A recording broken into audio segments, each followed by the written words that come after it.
Have you ever wondered how or why the Earth looks the way it does today? How such amazing natural things like the wave rock formations exist when millions of years ago it looked something like this? Well, a Scottish geologist, which is a person who studies the Earth and the things that happen to it, named Charles Lyell has some answers for you. He was born in 1797, and during his time at university, scientists believed that big and sudden events like floods had formed the Earth into what it is now, with large valleys, mountains, and rocks. But Lyell didn't believe them.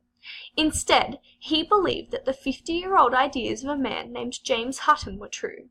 His ideas were called uniformitarianism, which is the idea that the natural processes that happen today have always happened in the same ways that they do now and will continue to do so in the future. For example, when you haven't quite turned off the tap properly, it will drip exactly the same amount of water at the same speed until you come back to turn it off.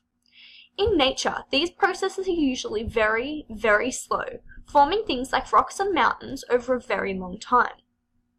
Lyell shared these ideas and his own proof in the first modern geology textbook called Principles of Geology in 1830.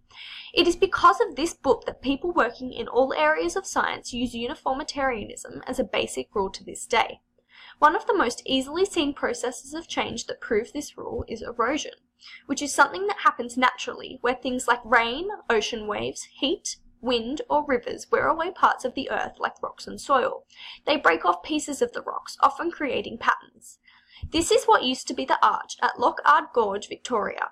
We can see that over time, the waves and wind have broken off pieces of the rock until it was too weak to stay up. Erosion doesn't just happen overnight, it happens over a very long period of time. This also means that if we see a rock that is very different from others that we have seen or others around it, we can guess that it changed because of erosion. If we take a look at the wave rock formations from Arizona, USA, we can see that the lines creating the patterns on the sandstone are flowing like water because that is how they were formed. Originally, they were eroded by a flowing body of water, creating their wave shape, and after the water dried out, a lot of their interesting features were created by the wind.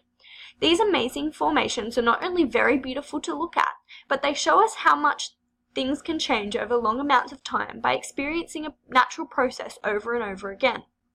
They can show us that uniformitarianism is an important idea in understanding how our natural Earth was made, and they can encourage us to think about how other parts of our environment were created too.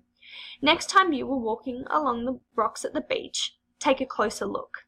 Will you be able to see any changes?